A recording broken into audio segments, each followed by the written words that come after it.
America the kind of comeback that New Hampshire has just given me. What she does now, of course, is she embraces the applause. She goes up to it. She almost wants to hug people for the noise that they're making, for the reaction that they're giving her. I felt like... What are the coaching giveaways? You can tell when somebody is coached, when their gestures don't seem natural, when the beat is off slightly, when you can tell I'm thinking and then I'm showing. Hillary always looks like she thinks before she shows anything. I am not going out there on my own.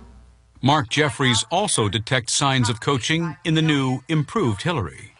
Who believe, as I do, that this country is worth fighting for. Now, you see, when you coach your politician, you have to create the illusion that they are loved by many. Now, even when you step out onto a stage and your audience is applauding you, you still have to create this image that there are people out there who you know personally, people that you're thrilled to see. So what you do as a politician is you point to the audience. This is the only time you can use your finger, because you're going, hey, thanks for coming. Now, of course, there's no one there that they know. And if you are in the audience, you're looking at her going, she's pointing at me. Is there somebody else? But the whole thing is a game, and it's a brilliant one, because when you watch it on TV, you go, wow, she knows so many people. Politicians now know they must pay attention to the 93% of communication that's nonverbal. But what role does body language have in everyday life? Does good body language help close a deal? To find out, we hired 2 women to pose as new car customers.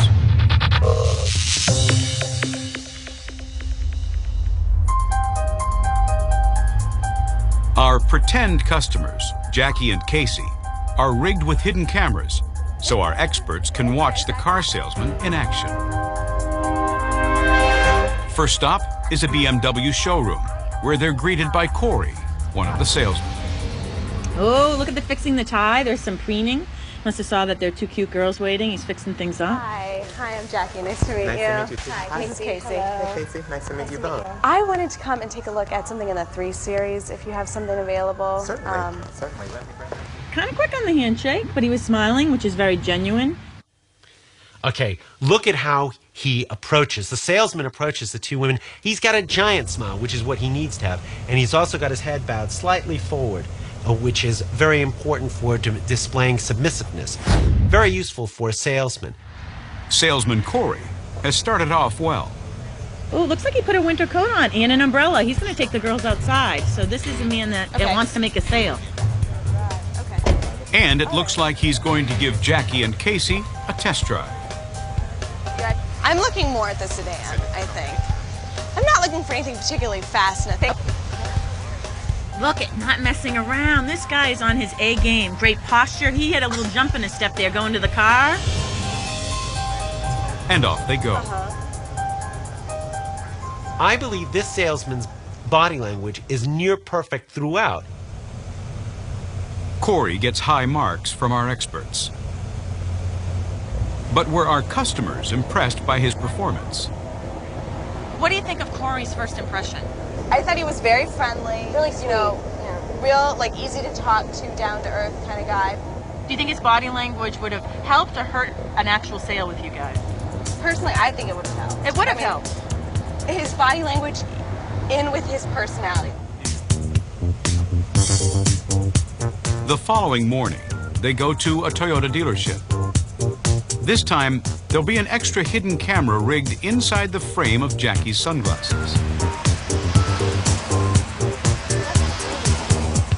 This is Jackie. Hi, Jackie. This is Jerry. Very high. Nice to meet you.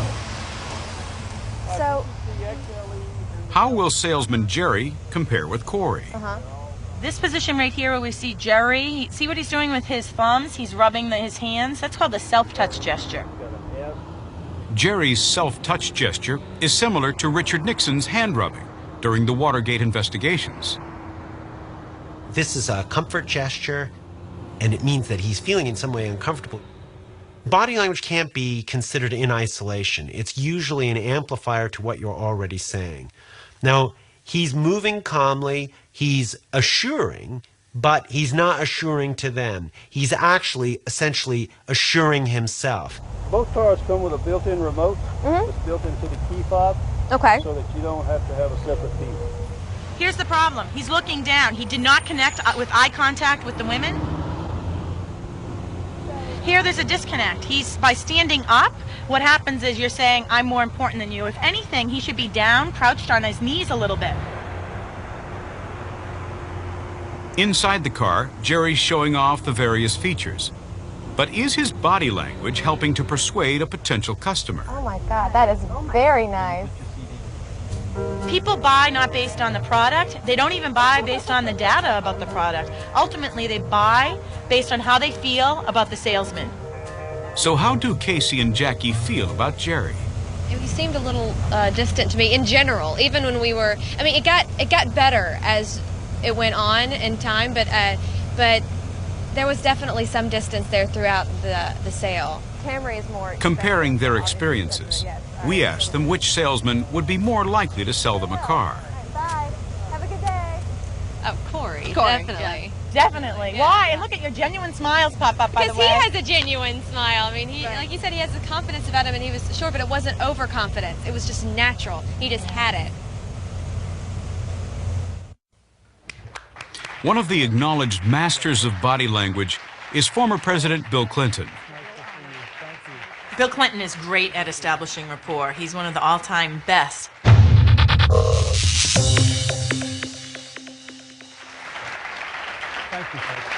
In this televised town meeting in San Diego back in 1993, Clinton shows off his skills.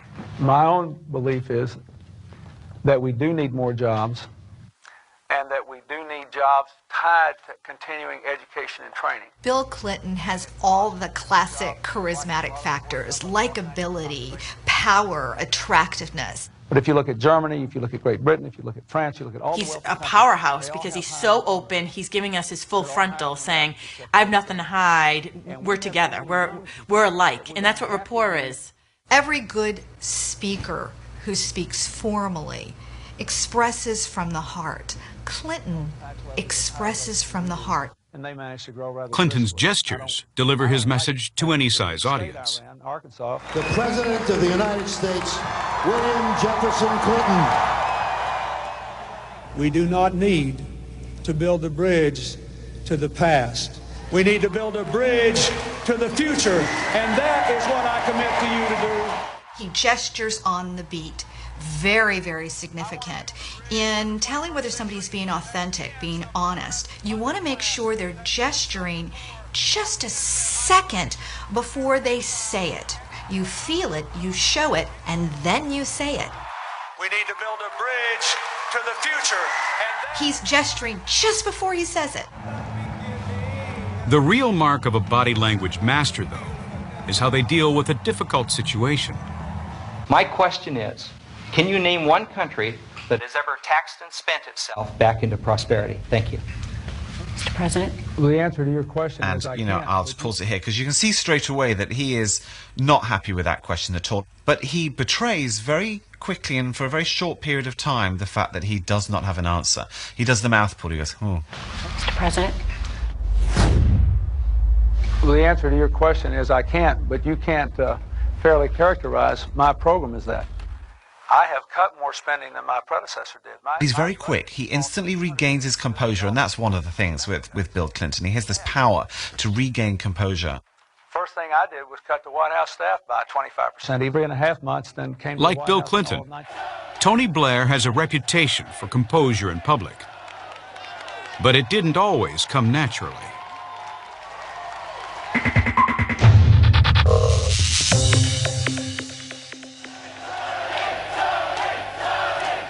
Blair, his wife Sherry, and children are posing for the cameras on the day he first became British Prime Minister.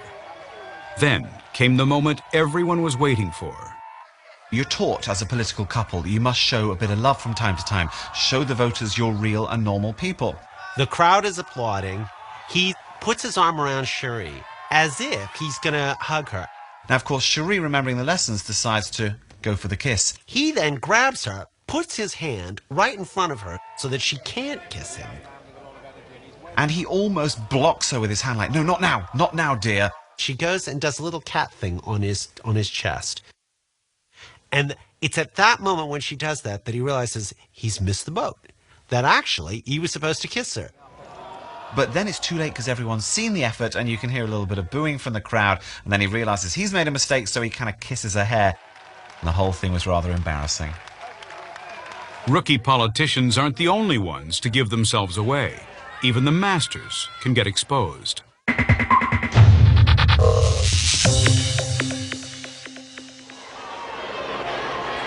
Take this promotional appearance in 2005 by actors Angelina Jolie and the recently separated Brad Pitt. Thank you guys. When it came to the premiere of Mr. and Mrs. Smith, Angelina Jolie and Brad Pitt, their body language was screaming to me, there's more to the story here. The press had been full of speculation about whether Pitt and Jolie were having a secret romance.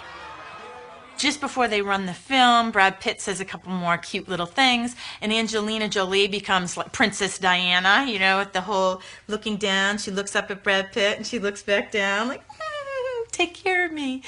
It is a massive flirting technique. It, for me, was the crucial point that said, there's something more to the story here. We're really excited by it. We know you're going to like it. It's great fun. And, instead of just being a chum and a pal, why does she have this little girl flirting thing going on? We know you're gonna Just a few months later, Pitt and Jolie became an official item. President Clinton had a more serious problem when rumors of his personal relationship with Monica Lewinsky began to circulate.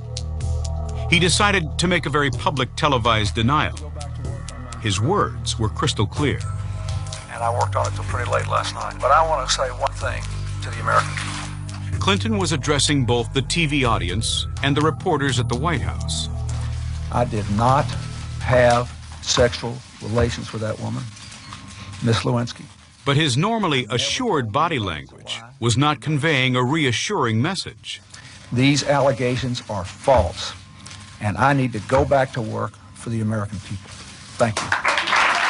To show that you're in integrity, your face, your head, your gestures, and your body need to be in alignment. In this case, he's gesturing in one direction and looking in another direction. I did not have sexual relations with that woman. So he's pointing here, but looking here. Well, that's a disconnect. That doesn't make sense. Why is there an incongruency there? It should be, America, I want to tell you something. Not America, I want to tell you something. I did not have sexual Now, relations. look again at the way the president's head moves. I never told anybody to lie, not a single time, never. Never, never, never, not a single time. We see the head shaking no, but we didn't see this head shaking no when he said he didn't have sexual relations with that woman. I did not have sexual relations with that woman. So although he's trying to control his body language, the truth was leaking out.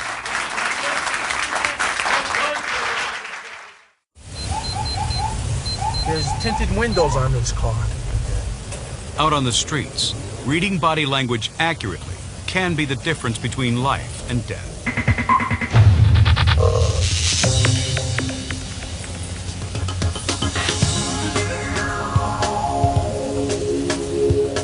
On a typical patrol, these police officers are constantly evaluating people based on their gestures and facial expressions. As of right now, I see one person in the car. Throughout my time, my career, the first thing I look at is people's eyes. Because eyes don't lie. I mean, you can put your hands in your pocket, you can take a seat on a chair, but your eyes don't lie. How to read body language accurately is an important lesson in police training. How you sit, how you dress, how you walk tells me who you are. Whether you're a wolf or a sheep. Former Marine Corps intelligence officer Frank Marsh has an audience of law enforcement officials from all over the state of New Jersey. In the Western world, what happens when a man gets in your face like this? What's about to happen? We're about to fight. In the Middle East, this is how they talk. They'll even argue like this. In fact, Marines were getting in trouble because as the Arabs would get in front of their face, the Marines would hit them and down they drop. And the Arabs would stand up and go, "Why'd you hit me?" "Because you got in my face." With Americans, if you get in a male's face, it's what? It's a challenge to fight. So pay attention to someone's body language. Officers Jones and Rucci are on a patrol in Mount Vernon, just north of New York City. I got it. Yeah, I got it. I got a red light. Uh-oh. Red light. Okay. Which one? They pull over a woman for going through a red light. As Rucci approaches the car, he has to be sensitive to the body language of the driver. If she's fidgety, if she can't give a direct answer to a question, if her hands are moving, if she's constantly looking in a rearview mirror. So now, Officer Rucci, now he's very comfortable with this car stop. Police officers have learned through bitter experience that if they don't keep their body language antenna tuned, things can go terribly wrong. Former sergeant in the New York Police Department, Lou Civelli, now trains police officers to recognize key body language indicators. He uses this video of a 1998 incident recorded by a dashboard camera to point out the real danger in not being sensitive to body signals. Okay, what you have here is a sheriff's deputy in Georgia pulls over a vehicle for a traffic infraction. As he pulls the vehicle over, there's several indicators telling us that this was going to be a bad stop. The sheriff's deputy was alone. Okay, what you have here, the car stopped. Right away he opens his door, which tells us he's either going to attack the officer or he's hiding something in the vehicle. He's trying to distance himself from that vehicle. Everybody knows once the police pull you over, you're supposed to stay in the car. Come on back here for me. Come on back. But the driver gets out of the vehicle, which is alarm bell number 1. Here the officer says, now, step towards me, and he hesitates. He's not ready to do his thing because he doesn't want to do it based on what the officer says. He's got a plan in his mind. More body language indicators that he's about to do something to this officer. How you doing today? Comes out, closes his coat, which tells you that he's nervous about something. He goes right, puts his hands in his pockets. That tells you a couple different things. That he's either nervous about what's about to happen, he's going to get aggressive, or he may have something in his pockets. Back here, keep your hands out of your pocket. Alarm bell number 2.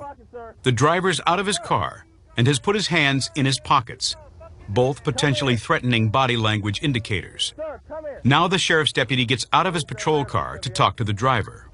Here what he's doing, he's dancing around, trying to intimidate the officer, show that I don't have to listen to you. I don't have to listen to what you say. You have no authority over me. And then right before he finishes up his dancing routine, if you notice, he claps his hands. Clapping the hands is one of the last indicators you see when someone's about to fight. They like clap their hands to get the blood flowing, and then they go to attack, and that's exactly what he does. Come here, sir. Sir, get back. Where are you? A scuffle ensues off camera, and before the deputy can stop him, the pickup driver goes back to his vehicle.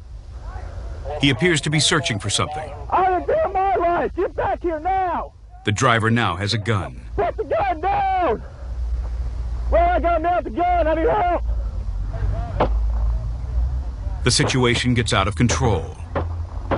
Shots are fired, and the deputy is killed.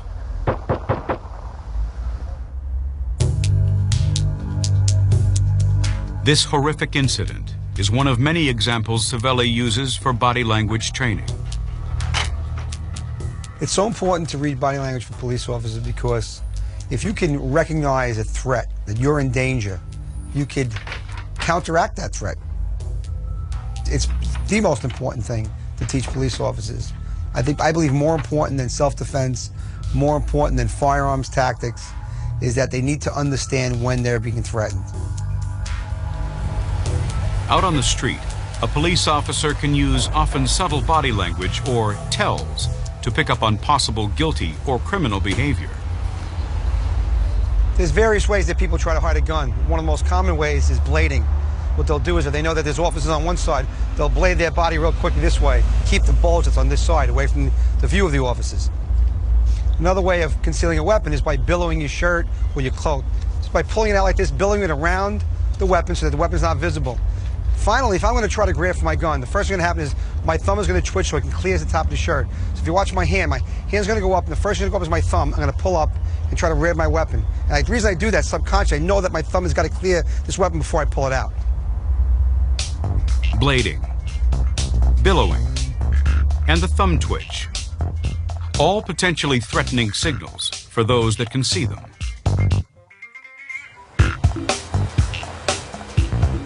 For police officers, there are situations when body language has to be evaluated in just a fraction of a second. When Savelli was a New York cop, he worked in narcotics with Officer Paul Rossi. Our team was making undercover buys. We were hitting drug locations. We ended up coming to this drug location. We do what's called a buy and bust. Our undercover would make a buy, and then us and part of the field teams would go in and bust the drug dealer. The drug dealer on this occasion ran for it, towards this street corner. We were up there, we came flying around the corner, and then we came flying into here. We saw him running into there, we saw the back of him from a distance, and then we just drove in. We jumped out of the car, we ended up right over here. Right, when we jump out of the car, you have to remember, the drug dealer lived right there. We're familiar with the neighborhood. We come out, we're flying out of the car, we see him coming around, he goes in, and what do you see him, Louis? Well, we see the back of his body goes right through the door. He goes right in. We come in, right, we're face to face with him right here. And of course, when we come in, the gun was already out at this time. Okay? A man was standing behind the counter with a gun pointed straight at them. I'm doing this, trying to hide behind something. Lou's coming up that side. Both Lou and Paul were about to shoot. Drop the gun, drop the gun, drop the gun, drop the gun. By that time, Lou was up. Something about the guy told us that he wasn't a danger to us. The way he was acting, the way he held the gun, the way his body was pointing, the way his eyes, although his face was fixed on Paul, his eyes kept going that way, which meant he wasn't intent on hurting us. The man behind the shop counter was in fact a frightened shop clerk. We hear the gun go hit the floor. Turns out that his eyes were giving up the guy in the back. His body language told us that guy's back there. And we went to the back room, caught the guy in the back room hiding. We caught our drug dealer in the back room. It all only lasted a few seconds. Looking back, Savelli knows it was his split-second reading of body language that stopped him from shooting the shop clerk.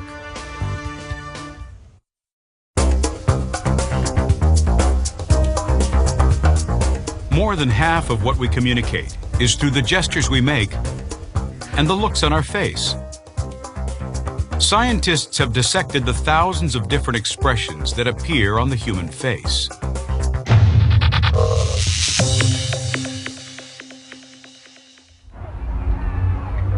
The secret to understanding the face correctly is learning how to decode the expressions that all of us use. In the late 1960s, a pioneering American psychologist, Dr. Paul Ekman, tried to discover whether there were universal facial expressions that crossed all cultural boundaries. Shame on you. Dr. Paul Ekman is like the Buddha of body language. Ekman is so important because of a study he conducted that compared the emotions in facial expressions of people in Papua New Guinea and Japan with those of people in Western countries. His team asked volunteers to make faces corresponding to a particular emotion and filmed the result. And Ekman found that there were in fact 7 universal expressions of emotions on the face. Happiness, sadness, anger, fear, surprise, contempt, and disgust. We all have them. Doesn't matter if you're 6, 66, 106. Doesn't matter if you're born in Iran, Japan, or the United States. They appear pretty much the same way in our face. But Ekman's facial research didn't stop there. He then developed an entire system of looking at the muscles of the face, such as movements that would happen between this muscle and this muscle, so you could get a smile. And he then characterized those, giving us essentially an alphabet whereby scientists could talk to one another and characterize exactly what facial movements people were making.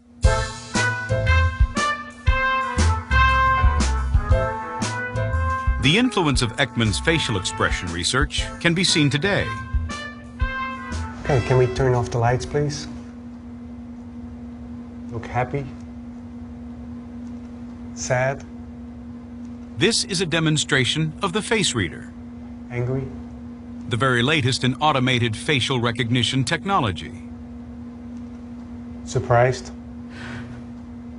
Face reader uses the 7 basic emotions as established by Paul Ekman and uses 55 points on the human face in order to classify those 7 basic emotions. The face reader instantly maps the complex interactions of the muscles of the human face. These colored graph bars represent the type of emotion appearing on the face. Every expression is given a value in terms of the degree of happiness, sadness, anger, and so on. Technology like this is now being used in all sorts of fields. For instance, consumer research. How do people react to different foods? Marketing research. How do people react to ads? Today, facial recognition systems are being installed in airports to refine security checks. Happy? But the face communicates so much more than just the 7 universal emotions.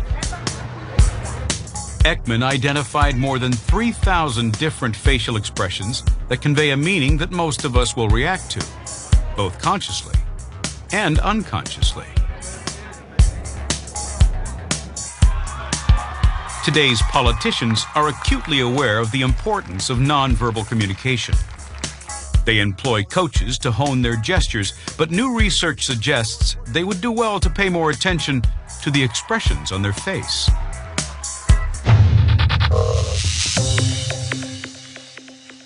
I will be our party's nominee for President of the United States.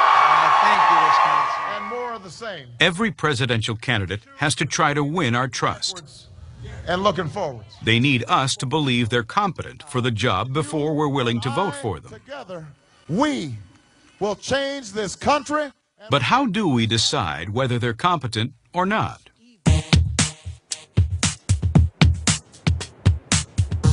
A. B. A. We asked Georgetown University to rerun a revealing experiment conducted at Princeton in 2005. B.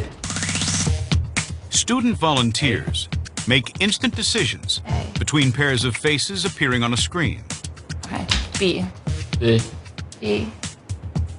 The student's task is to decide in sometimes less than half a second which of the 2 people is the more competent. A. It seems that we're so sensitive to facial expressions that we're comfortable making snap judgments like this. B. A. Even when the students have several seconds to choose, they don't alter their initial decision. What they don't know is that the photographs are of candidates who were running for the Senate, the House, and Governor in 2002 and 2004. B. What kinds of expressions communicate competence? A. B. I'd say a genuine smile. A. Anytime there was a